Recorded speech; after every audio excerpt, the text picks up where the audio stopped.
Bonjour. À la dernière capsule, on a parlé de calculer l'aire totale d'un cylindre, pardon. Maintenant, si on tentait d'aller chercher un inconnu à l'intérieur de cette possibilité qu'on ait l'aire totale d'un cylindre, mais qui nous manque une dimension. Donc, par exemple, ici, la seule dimension qui pourrait vous manquer, c'est la hauteur, puisque connaissant l'aire totale d'un cylindre, on ne pourrait malheureusement pas encore, en secondaire 2, vous demander d'isoler le rayon. Okay? Donc, le problème pourrait être le suivant.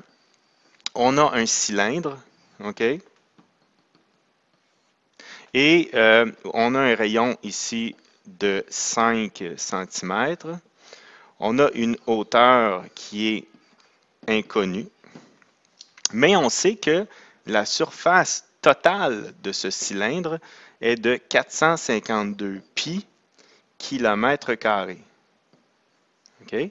Donc, l'idée, c'est d'être en mesure d'aller trouver la hauteur de ce cylindre, connaissant l'aire totale. Donc, la première question qu'il faut se poser, c'est où est-ce que se cache l'inconnu? Est-ce que l'inconnu se cache dans l'aire des bases ou est-ce qu'elle se cache dans l'aire latérale? Donc, l'aire des bases, on a besoin du rayon seulement pour calculer l'aire des bases. Et on l'a, le rayon. Donc, l'inconnu ne se cache pas dans l'aire des bases. L'inconnu se cache dans l'aire latérale. Hein? Donc, si elle se cache dans l'aire latérale, ben, il va falloir que je sois en mesure d'aller, premièrement, calculer l'aire des bases, enlever ça à l'aire totale, et ce qui va me rester, ça va être l'aire latérale. Et une fois que j'aurai l'aire latérale, j'irai isoler H. Donc, la première étape sera d'aller chercher l'aire des bases. Et là, faire bien attention. Hein? Encore une fois, j'écris 2 ici. Là. Parce que lorsque tu vas établir R est égal à pi R au carré, tu vas trouver l'aire d'une seule base. Okay? Donc, pi, on a dit que le rayon était de 5. Fais attention encore une fois, le carré s'effectue seulement sur le rayon. Donc, ça donne 25 pi kilomètres carrés. Mais tu vois, toi, tu en as deux bases. Donc, 2 fois ça est égal à 2 fois 25 pi. Donc, tu as 50 pi kilomètres carrés de surface pour les bases. Donc, une fois que tu as cette information-là, tu vas aller trouver directement l'aire latérale. Et c'est là que l'aire totale va venir t'aider. Donc, on va reprendre la formule. R total est égal à R des bases plus R latéral. OK? Et là, on va écrire R total moins l'aire des bases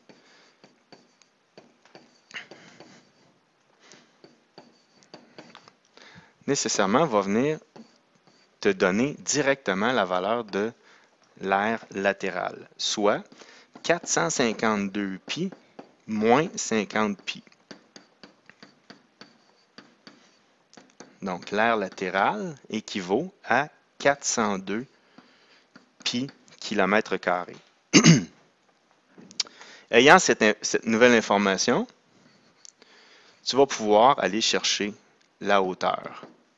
Pourquoi? Parce que tu connais la formule de l'aire latérale qui est 2 pi r h. Donc, tu l'as ici, ton inconnu que tu vas isoler. OK? Donc, 402 pi est égal à 2 pi r h. Donc, on a, dans ce cas-ci, l'idée que 402 pi est égal à 2 pi 5 fois le h. Donc, 402 pi est égal à 10 pi h. Tu vas diviser de chaque côté par 10 pi.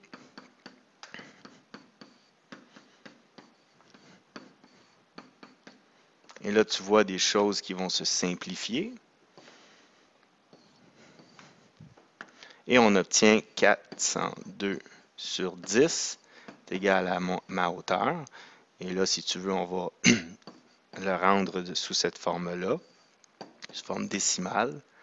Donc 40,2, c'est égal à ma hauteur. Donc on va répondre que la hauteur du cylindre est de 40,2 km. Et voilà. Ben, il s'agit d'un gros cylindre, on s'entend là-dessus. Là. Donc, on récapitule rapidement. On a d'abord le problème qui nous est posé. On se demande où se cache l'inconnu. L'inconnu se cache dans l'air latéral, ce qui veut dire qu'on va devoir obtenir l'air des bases, enlever cette surface-là à l'air total, et ainsi obtenir l'air latéral. À partir de cet air latéral, on va pouvoir isoler H. Donc, premier travail, trouver l'air des bases. 5 de rayon qui donne 25 pi pour une base, 50 pi km pour les deux bases. Je trouve à partir de l'air total, en soustrayant l'air des bases, 402 pi comme étant l'air latéral.